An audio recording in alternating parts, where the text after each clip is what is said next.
Welcome to the Own Your Best Life podcast. I'm May Emson, your host, leadership and mindset coach. Here, we talk all things spiritual, mindset, business, leadership, and wellness for the modern seeker who wants to align their life with purpose and inspiration. We'll cover career changes, stress management, meditation, energy, intuition, and more. Each episode holds spiritual and practical tools to help you live a life of your wildest dreams without getting burnt out along the way. Ready to live a life on your own terms? This is the Own Your Best Life podcast. Welcome, friends, to episode number 30 of the Own Your Best Life podcast. It sometimes feels like there are not enough hours in the day to live our best lives, especially when it comes to our career and our work. How do we stop working so much more than we really desire to work and let go of all of these tendencies to overwork ourselves? In today's episode, we'll cover why we overwork and how to actually cut back. So we overwork for a myriad of reasons, and there's a fine line between pushing yourself and dedicating time and effort to achieve a goal to working to the point of burnout. And many times we don't know where this line actually exists. We create this illusion of thinking that the only way to get through this pile of work is to work nonstop until it goes away. What we forget is that this pile of work doesn't go away. It hasn't truly ever gone away. And why is this? So our overworking and burnout comes from the idea that situations, very objective circumstances, facts, things that just happen in our lives, perhaps we can call them triggers, they lead to a thought or a set of thoughts. And those thoughts lead to feelings or emotions. And those feelings or emotions lead to an action or behaviors. And that leads to the results that we have in our lives. And this pattern of a situation, thoughts, feelings, actions, and results are happening multiple times a day. And while the situations, the triggers, will always be present, recognizing that the thoughts you have are leading to the emotions and the feelings in your body that create an urge to work can help you identify how to stop these patterns from happening. We will always have the ability to do another project and take on more work. We will always have the thought of it's not good enough or I want to be a superhero. When we satisfy these urges, however, by taking an action like working, we sometimes end with results that we don't want. And this result is overworking.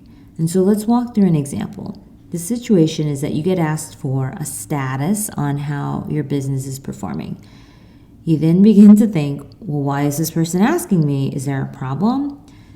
Which may lead to the feeling of, I'm not doing enough, I'm not doing as well as I should. And this feeling of insecurity leads to an action of finding additional work or moving timelines up. And you work a lot more to satisfy this urge of wanting to look like you're doing well. You want to send the status, perhaps, of, hey, look at all the amazing things I've done and I'm doing.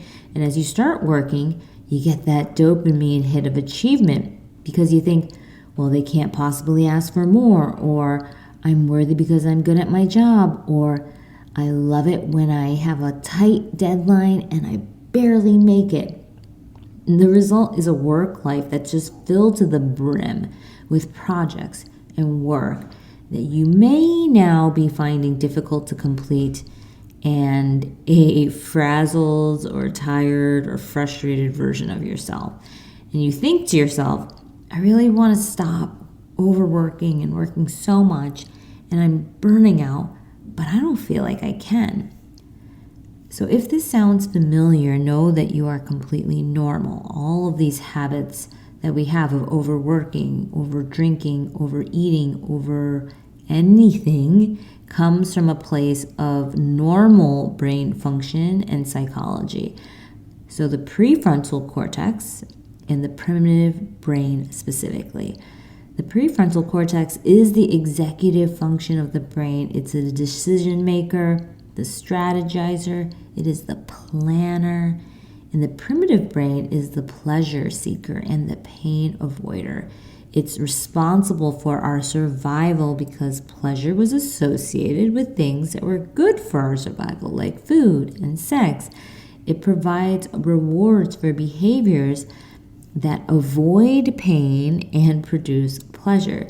And when we work more than necessary, again, this is about overworking, not just working hard or having a goal and hitting it.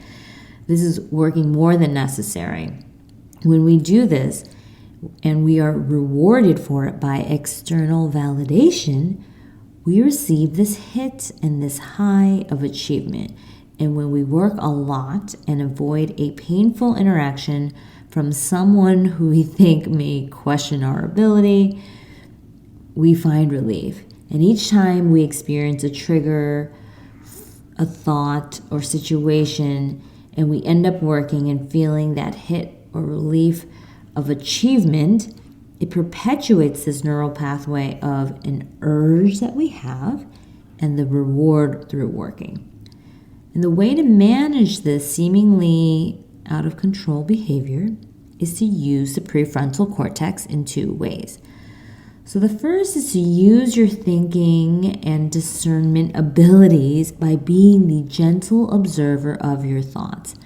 Observe your thoughts with curiosity, without judgment, and see that the trigger thoughts and situations that are present are creating an urge to work. You can even write them down. Journaling sometimes helps me identify the thoughts and the stories I have on replay. And you can ask yourself, why do I feel this way? Why do I work? That's a very basic question, but one that's very powerful because I don't think that many of us have ever even asked ourselves, why do I work? Not just the initial, hey, I need to make some money, this is why I work, but the why behind the why behind the why. Well, why do you think you need to do that? Why do you want to show up at work that day? What else does it give you, right? So what am I masking through overworking is another question. And again, overworking can mask uncomfortable feelings and thoughts like we can't do it all. And we may want to override feelings of vulnerability. We want to be completely armored up by saying we did everything possible and there's no possible way anyone could have asked for anything less or more of me. I am perfect, right? And you can already hear the fallacy in that and the dangerousness of going down that path. And we overwork because we think our life needs more meaning or juice or excitement or glory. So the second way to use the prefrontal cortex to manage overworking is to use that strategizing ability of that prefrontal cortex by planning. So can you do one thing that can help you cut down on overworking? This is the one thing. Never work without planning for it at least 24 hours in advance.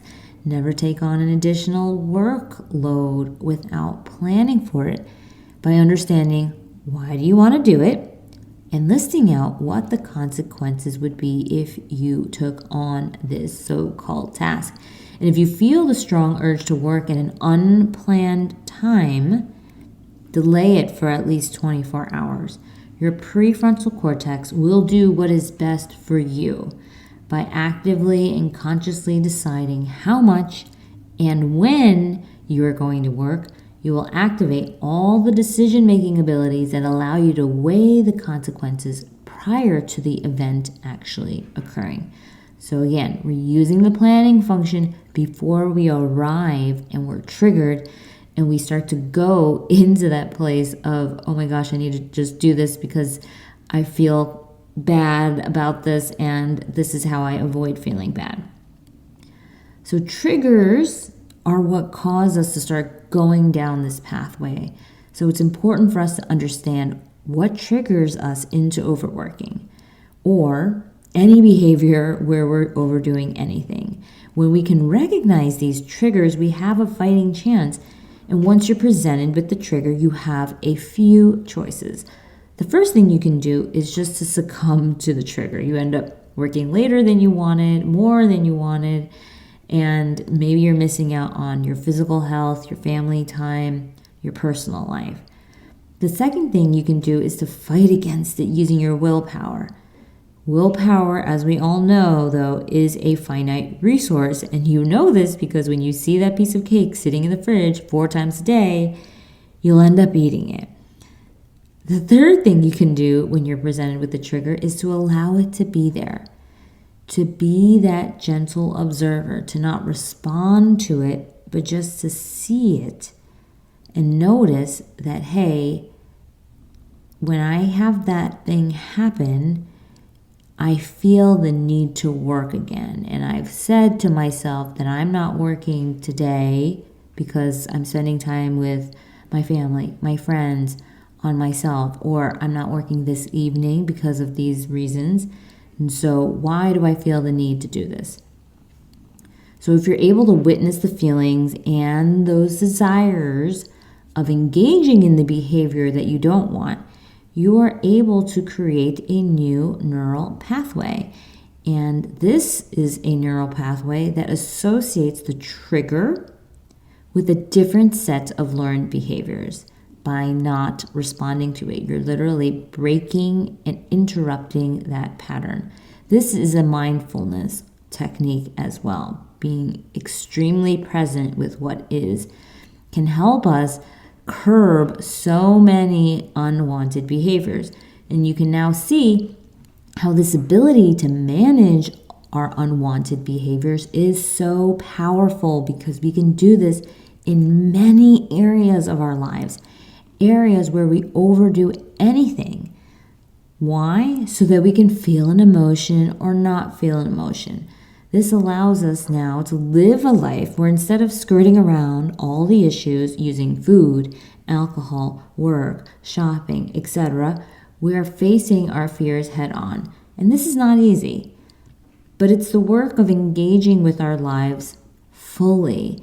It's using the energy, the life force that we've been gifted with on this planet to create the world we want to see, instead of creating distractions and ways for us to cover up the world as it is, because it's harder to actually do the work of creating and it's easier to distract ourselves.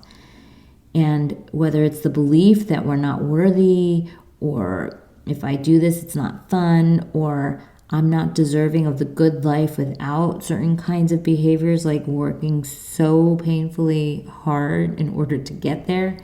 These are the ways that we will start to challenge ourselves and our beliefs so that we can grow. And there's a freedom that is created when you begin to master yourself. This ability to master your thoughts, your emotions, your psychology, your physiology, and your actions in your life, so that you can literally create the results that you want to see in your life. This is powerful, and it's so powerful that we often self-sabotage ourselves when we are moving in this direction. Raise your hand if you've ever been uncomfortable with who this new person is when we start to move in new directions. And when this happens, we start to move back into our old habits. And this is where we have to ask ourselves, how much freedom do we really want to have in our lives? If we want the ultimate sense of freedom, mastery over our thoughts, our physiology, our habits are a must. Overdoing anything, including overworking, isn't the problem. It's that we don't investigate whether or not these patterns are truly serving us. And I want to remind you that work, hard work, having a great work ethic, in and of itself is not a bad thing. But it's up to us to know the difference and choose how we spend our precious time and resources consciously. All right, my friends, so that's it for this week. But if you want to continue this work and really deepen your self-coaching practices in this space, whether you're overworking, burning out, feeling overwhelmed, or overdoing anything else, I'd like to invite you to start designing your life through a free Design Your Day workshop that I'm holding now. You can RSVP to get a spot, and I'll share with you the strategies and tools to create the days that will lead you to that magical life. So you can go to mayemson.com/design your day to sign up. And I'm also opening up enrollment into the Intuitive Leadership Coaching Group Experience, where you will have 6 months of focus, accountability, and consistent support to heal, to grow, expand, and challenge yourself to see what is possible in your life. We will help you envision that next level version of yourself, take that goal, and do it the intuitive leader way with spirituality, achievement, earth energy, and harmony all taken into account. And if you feel that this resonates with you, you can contact me at may@mayemson.com, or you can check it out here at mayemson.com/intuitive leadership. So have a wonderful rest of your week. Bye for now. Thanks so much for joining us this week on Own Your Best Life. Make sure to subscribe to the show on iTunes or wherever you listen to podcasts so that you'll never miss a show. And while you're at it, can you please rate and review on iTunes? I would so appreciate it. Share it with a friend, take a screenshot of it, and tag @MayEmson. This helps continue to get the word out. For more show notes and resources, check out www.mayemson.com. It'll have all the links to everything you heard here today. Thanks so much for listening. It's time to own your best life.